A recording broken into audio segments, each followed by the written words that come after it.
And Hillary Clinton and the Democratic Party have suffered yet another cyber attack. Clinton's campaign says a computer program it uses was hacked, but doesn't believe its own computers were accessed. FBI agents are investigating whether Russia is behind the incident. The Democratic Congressional Campaign Committee is cooperating with the investigation and has sought the help of a cybersecurity firm. Well, to get our take on this and the American election at large, James Davis joins us. He is the Dean for the School of Economics and Political Science at the University of St. Gallen.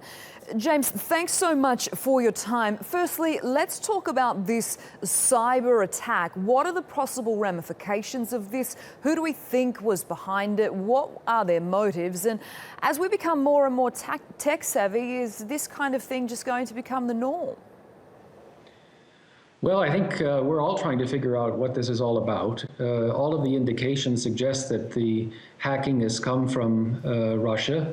The hackers seem to be from the group called Fancy Bear, which is known to have connections with the Russian Military Intelligence Service, the GRU. I think this is normal intelligence service activities. We know that countries spy on each other.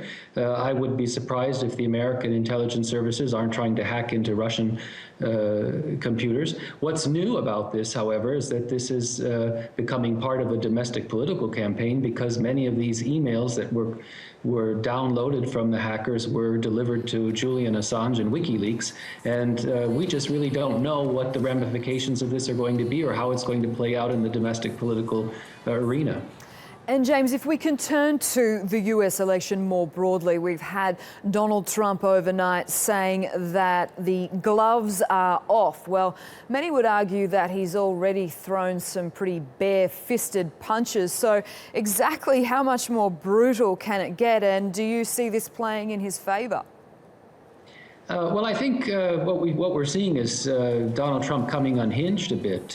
He has allowed himself to be provoked by a number of statements that were made at the Democratic campaign, and has suggested yesterday that he wants to punch or hit the former mayor of New York, Bloomberg. He's clearly taking the bait that the Democrats have set for him. I think they tried to get him to come unhinged, and he seems to be doing that. I think you're right.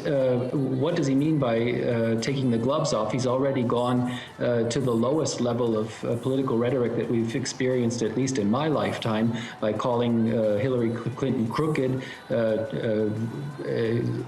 inspiring chants of "lock her up." I mean, these are things that we haven't experienced before, so it's hard to know what he means by taking the gloves off. Well, James, as you say, he has said some pretty damning things against Hillary Clinton, and also controversial comments like building a wall with Mexico and not allowing Muslims into the country.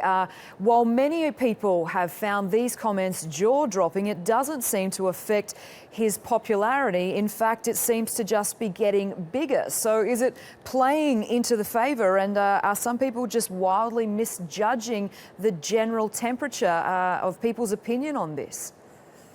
Well, I think that's the big question, right? Are we experiencing some sort of a realignment where traditional supporters of the Democratic Party are going to leave the party and join a campaign that's based on basically on fear-mongering and a kind of xenophobia that we haven't seen in quite a long time? Or is this an appeal, or the strength that Trump is showing, is this based on an appeal to a small group of Americans who've always had these feelings? I think your original statement is correct. What we have a group of undecided voters, and the conventions are aimed at them. And here the question is, are those undecided voters likely to go for the positive message that came out of the Democratic convention, or the very negative message that came out of the Republican convention? That's the open question. I personally think that the positive message at the end of the day is going to resonate much more strongly with Americans, because at the end of the day, Americans are a positive people. And James, if we're looking towards Americans heading to the polls on November the 8th.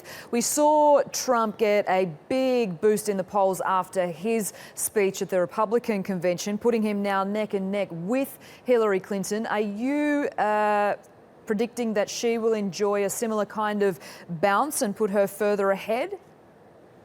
Yes, I do. I mean, it's true Donald Trump received a bounce, but the bounce was relatively modest by historic standards.